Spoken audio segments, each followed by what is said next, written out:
बिस्मिल्लाहिर्रहमानिर्रहीम। अस्सलाम वालेकुम इन्वेस्टर्स।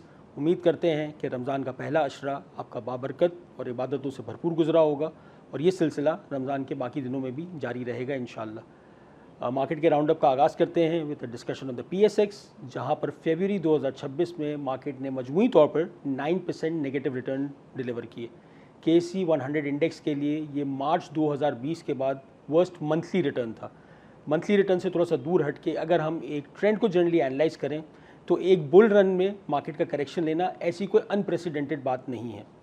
करंट बुल रन की भी अगर बात की जाए, जहां जून 2023 से लेके अब तक मार्केट 4 टाइम्स रिटर्न दे चुकी है, उसमें भी अगस्त 2023, अप्रैल 2025 तो ऐसे महीने थे जहां पर मार्केट ने 5 से 6% का नेगेटिव रिटर्न दिया था। रिटर्न्स को एनालाइज करने की जब हम बात कर ही रहे हैं तो ये जो -9% है, इस रिटर्न के बाद हमारा कैलेंडर ईयर टू डेट का रिटर्न -3% हो गया, क्योंकि जैसे आपको याद होगा कि जनवरी का रिटर्न वॉज +6%। पर अगर हम जुलाई 2025 से फरवरी 2026 के मजमूई रिटर्न की बात करें तो इस करेक्शन के बावजूद फिस्कल ईयर टू डेट का रिटर्न अभी 34% है। थोड़ा सा रीजंस को एनालाइज कर लेते हैं।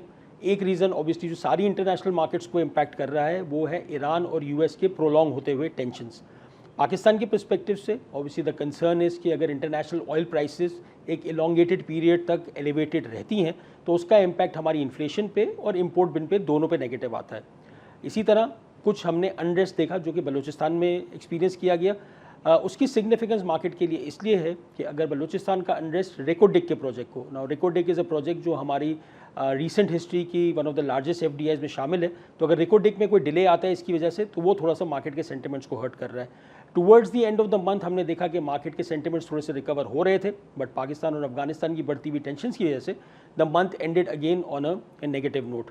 हैविंग सेड दैट, इस करेक्शंस की बात करें, इसके रीजंस को एनालाइज करें, I think it is important कि एक स्टेप बैक लेके मार्केट को ओवरऑल पर्सपेक्टिव में देखा जाए। और जो हम बात करते रहे हैं पिछले चंद राउंडअप से कि पी फ्रेमवर्क में मार्केट को देखना बहुत ज़रूरी है।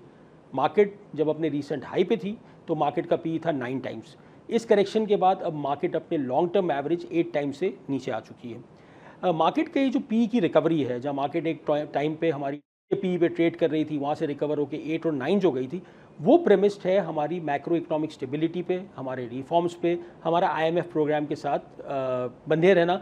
इन चीज़ों ने इस रिकवरी को ड्राइव किया है। बट नो डाउट रिसेंट जो डेवलपमेंट्स हैं उन्होंने मल्टीपल्स को थोड़ा सा ड्रैग डाउन किया है। गोइंग फॉरवर्ड ऑब्वियसली ये मल्टीपल्स, ये जो डेवलपमेंट्स हैं ये किस तरह प्ले आउट होती हैं, इनका इम्पैक्ट आपको नियर टर्म मल्टीपल्स और वॉलिटिलिटी पे नज़र आ सकता है। But it is also important कि बिगर पिक्चर पे नज़र रखी जाए। पाकिस्तान के और IMF की जो डिस्कशंस हो रही हैं, ये अगर सक्सेसफुली कंक्लूड होती हैं तो it will be another stamp of approval कि मार्केट के स्ट्रक्चरल बुल रन को जो चीज़ ड्राइव कर रही है वो अभी भी इंटैक्ट है। तो हमारा व्यू मार्केट पे अभी भी ये है कि जो लॉन्ग टर्म इन्वेस्टर्स हैं उनके लिए तो मार्केट का investment thesis is pretty much intact. Although volatility in the near term could be higher, but that should not deter you from your long term investment objectives. And में conclude करते वक्त obviously हमने last month भी बात की थी, it is very important कि अपने पर्सनल फाइनेंसिस पे भी नज़र रखी जाए। This is the ideal time, the month of Ramzan, जहाँ पर हम ये नियत कर लें कि हम अपनी पूरी पर्सनल फाइनेंसिस को रिबा फ्री कर देंगे। So this is a excellent time to make that नियत। इस नियत को एग्जीक्यूट करने के लिए आपको हमारी जो भी असिस्टेंस चाहिए हो, you can contact us through our app, our branches, our head office, our website, and we would be happy to help you in this journey.